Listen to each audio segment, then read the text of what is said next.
يا مساء الورد. عاملين ايه يا جماعة؟ يا رب تكونوا بخير. زي ما وعدتكم هكلمكم على العطر اللي انا هستخدمه في شهر رمضان طول الشهر ان شاء الله، وانا نويت ان هو يبقى العطر بتاعي او السيجنتشر سنت بتاعي، سواء بقى في زيارات او في صلاة تراويح او ايا كان الاستخدام، لكن هيكون هو السيجنتشر سنت بتاعي ان شاء الله. طبعا بغض النظر عن الايام اللي تبقى حر بالنهار زي النهارده كده، يبقى صعب ان انا استخدمه الحقيقه، لان انا عامل حسابي وما زلت بقنع نفسي ان احنا ما زلنا في فصل الشتاء بالليل طبعا، لكن للاسف بالنهار درجه الحراره بتوصل 23، وده شيء مش لطيف جدا مع الناس اللي بتحب العطور الشتويه زي حالتنا جميعا يعني. المهم، العطر اللي انا هقول لكم عليه النهارده، هو اكيد انتوا خدتوا بالكم الثامب نيل بتاعت الفيديو. انا لازم اغير الثامب نيل دي، ما احطش حاجه تبقى واضحه قوي كده الناس ما تخش الفيديو بس ما علينا يعني، انتوا مش اغراب فخلينا احطها براحتي يعني، مش مشكله خالص.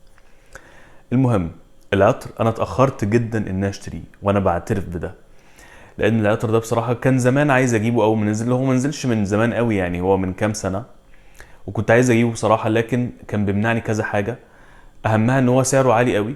مش قوي يعني، كان سعره عالي شويه.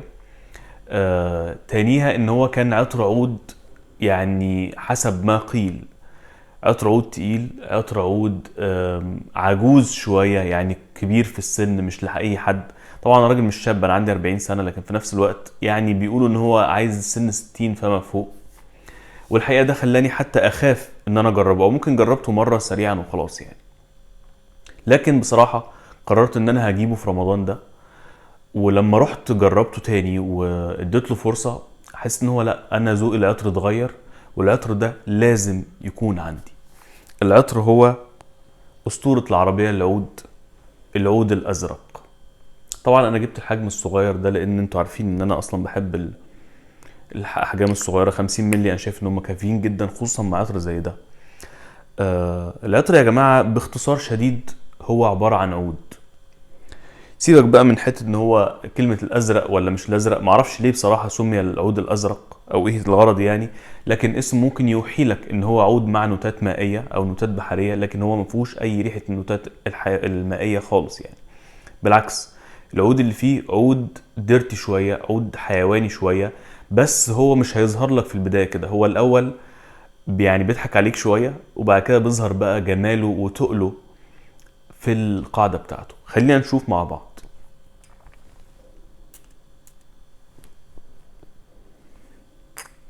اول ما ترش هتشم خليط. هو في نوع في عود في الاول، وفي نوع عود في الدراي داون او في القاعده يعني، او لما يبرد.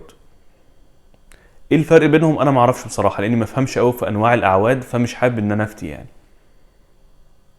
لكن العود اللي في الاول اول ما بترشه بصراحه بتشم ريحه حيوانيه فيها سنه زناخه شويه بتاعت العود، عود ديرتي شويه. لكن الموضوع ده ما بيطولش الحقيقه يعني، او بتحس ان في نوع من انواع الصراع ما بين ان العود الحلو اللطيف الجميل مع النوتة الحيوانية اللي موجودة في القاعدة. أنا بقول لك العطر في البداية في عود لطيف، يعني بيعمل لك نوع من أنواع الاستدراج في الأول عشان تحبه، لكن في القاعدة بيميل لأنه يبقى حيواني أكتر. لكن شخصيا بصراحة بحبه في الاتنين، وأنا أنتوا عارفين بحب العود اللي بيبقى فيه ريحة حيوانية أكتر يعني. لكن في البداية العود اللي في البداية لطيف شوية، حلو، مش وناعم بصراحة يعني، ما هوش عود يقفلك. وبعد كده يبدا يظهر المسك، ولو انه مش بيظهر المسك على فكره هو اللي مزود النوت الحيوانيه في العطر شويه، لان المسك اللي هنا مش ناعم ولا بودري، هو مسك حيواني وريحته يعني فيها سنه زناخه، الزناخه المحبوبه للناس اللي بيحبوا العطور، مش زناخه مش حلوه يعني. انا اقصد بس التعبير لازم الناس تفهمني اقصد ايه بالتعبير يعني، واكيد انتوا فاهميني. لكن بيرجع بقى في الاخر لما بيهدى. طبعا هو تدرجه بصراحه طويل يعني، مش هقدر ان انا استنى التدرج كله في الفيديو لانه هيطول. لكن هو في القاعده بينقل لك العود الحيواني الفخم جدا جدا والجميل جدا، واللي ثباته اداؤه ممتاز جدا جدا جدا. عشان كده العطر ده انا بعتبره من افخم انواع الاعواد اللي جربتها. تحس انك بترش دهن بصراحه يعني، مش مجرد عود، لا، تحس انك فعلا بترش دهن عود نقي جدا، واداؤه ممتاز جدا وفخم جدا جدا. هو فعلا ما ينفعش الشباب يعني، لو انت 25 سنه 30 سنه 35 سنه اعتقد ان هو مش هينفعك خالص. ينفع الناس العواجيز اللي زي حالاتي كده فما فوق، 40 بقى 50 60 مفيش مشكله. وما ينفعش كاجوال، ما ينفعش ان هو يبقى رايح النادي مثلا مع اصحابك او رايح تقعد على قهوه او ايا كان. طبعا ما ينفعش في جيم اكيد يعني، لكن هو انا شايف ان هو رسمي اكتر، او زيارات عائليه، او مثلا صلاه تراويح او صلاه العيد زي ما احنا عارفين يعني. طيب انت حالا حد هيسالني سؤال محرج شويه ويقول لي انت قلت ان احنا لازم نختار العطور اللي بتاعت صلاه التراويح او العطور الزيارات او عطور تبقى متقبله من الجميع، ما فيهاش نوتات حيوانيه، ادائها مش مزعج.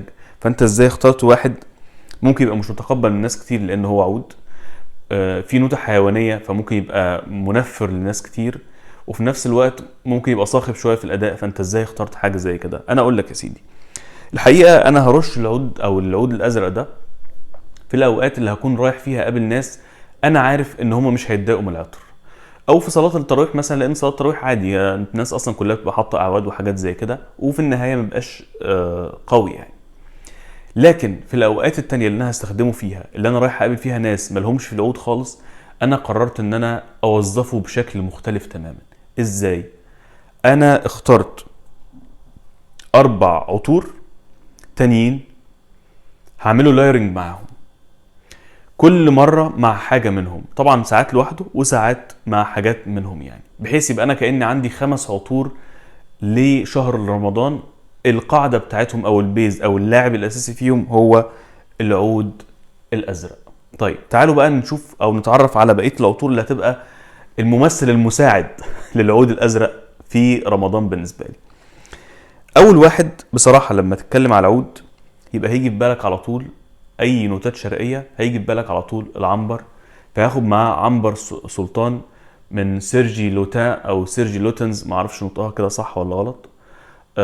العطر ده من اجمل عطور العنبر اللي ممكن تعدي عليك، والعنبر اللي فيه تحس ان هو نقي جدا الحقيقه يعني فعلا ريحه عنبر. انا عندي زيت عنبر ده نفس الريحه يعني، طبعا في شويه نوتات تانية لكن ريحه العنبر اللي فيه نقيه جدا وواضحه جدا. فلما تعملوا لايرنج مع العود الازرق هتلاقي عندك مزيج جميل جدا من النوتات الشرقيه اللي هتبقى محببه لناس كتير، وساعتها اللي هيشم العطر او اللي يشم المزيج ده مع بعض هيعرف ان انت حاطط حاجه شرقيه، فالدنيا تمام مفيش اي مشكله، وهيتهيأ نفسيا لريحه جميله وفخمه جدا. بصراحه ريحه رهيبه، بحب قوي عنبر سلطان ده الحقيقه يعني. طيب العطر التاني اللي بعد كده اللي هعمله لايرنج مع العود الازرق هو عطر ذا سنت اوف بنات من دار فيسكر الالمانيه. طب ليه اخترت سنت اوف بنات؟ لسبب بسيط، لان سنت اوف بنات الجلد اللي فيه مختلف، مش زي اي جلد ناعم او لا، الجلد اللي فيه فعلا مختلف جدا مع ريحه خضرة جميله، فمع ريحه العود هيعمل مزيج ممتاز جدا، ومزيج غريب ومش اي حد يعرفه او عدى عليه. وانا عملته قبل كده بصراحه مره، كان بالنسبه لي رائع. وعايز اقول ان ريحه العود زودت ريحه الجلد اللي موجوده هنا، لان العطر ده اداؤه مش قوي قوي، لكن زودت ريحه الجلد اللي هنا وخلتها واضحه قوي، والاثنين عملوا مزيج مع بعض، خصوصا ان في هنا برده نوتة حيوانيه بسيطه مش ظاهره قوي، لكن مع العود الازرق كانت بصراحه منتهى الجمال. لكن ده او المزيج ده صعب ان انا استخدمه في مكان مقفول، هستخدمه في مكان مفتوح، سواء بقى كنت في زياره عائليه، في جنينه، في خروجه بره، ايا كان، لكن مش هستخدمه في صلاه تراويح ومش هستخدمه في زيارات عائليه لان هو محتاج مكان مفتوح. طيب نيجي لثالث واحد هعمله لايرنج مع العود الازرق، واحد من اجمل واوضح عطور الشوكولاته الداكنه، بوكانيرا. بوكانيرا مع العود الازرق هيديك مزيج جميل جدا من الشوكولاته والعود، خصوصا ان بوكانيرا بشم فيه ريحه عود واضحه جدا، ومش دايما بصراحه بشمها لكن هي موجوده. وكون ان وجود عود مع شوكولاته في بوكانيرا لكن مش بشكل حيواني ومش بشكل منفر، نحط معاه العود اللي هنا كمان، هيديك مزيج منتهى الفخامه والجمال. لكن نصيحه، يا دوب رشتين بس من كل واحد عشان تعمل لايرنج مظبوط وما يضايقش حد وما يضايقكش، هيديك لايرنج ممتاز ومختلف وفخم جدا على فكره، وتقدر تستخدمه اندور واوت دور. نيجي بقى الرابع لايرنج معانا هيبقى هعمله مع العود الازرق، والحقيقه انا كنت عايز ان انا ابدا بيه يعني، بس ما علينا خليه الاخر يعني، الاخر برضو حاجه ختامها مسك يعني. العود الازرق هعمله لايرنج مع ستيكي فينجرز من فرانشيسكا بيانكي. بصراحه انا شايف ان الباتشولي اللي هنا النقي جدا الجميل جدا مع العود اللي هنا باللمسه الحيوانيه اللي موجوده هنا وهنا من فرانشيسكا وفي العود اللي موجود هنا، هيديك حاجه قمه الفخامه اللي في الدنيا. لكن برضو مش هينفع ان هو يزيد عن رشتين، لان هو هيبقى يعني كاتم قوي لو زودنا عن رشتين. لكن جربته من حوالي 3 او 4 ايام، مزيج مش طبيعي. هتبقى حاسس بتضارب النوتات في دماغك، وتحس كأن فرانشيسكا بيانكي عملت عطر عود. منتهى الجمال ومنتهى الفخامة. الباتشولي النقي جدا مع العود النقي جدا واللمسة الحيوانية، مديك مزيج منتهى الفخامة والشياكة اللي في الدنيا. ومش لأي حد بصراحة، لازم تكون بتحب عطور فرانشيسكا بيانكي عشان تتقبل المزيج ده، لأن النوتات الحيوانية هتظهر قوي لما الاتنين دول يترشوا مع بعض، سواء جنب بعض او فوق بعض لايرنج، يا اما ميكس يا اما لايرنج، بس انا شخصيا بفضل اللايرنج. كده كلمتكم عن عطري في شهر رمضان، العود الازرق من العربيه العود. ما يغركش الاسم، هو ما فيهوش اي نوتات زرقاء خالص، لكنه عود جميل وتقيل وفخم ومنتهى الجمال. عملت له لايرنج مع 4 عطور تانيين مختلفين. جربوا حاجات زي كده، بس اهم حاجه ما تجيبش من الشرق للغرب، وقولوا لي عطوركم في رمضان هتبقى ايه. استنوني المرة الجاية إن شاء الله نتكلم عن حاجة مختلفة تماما.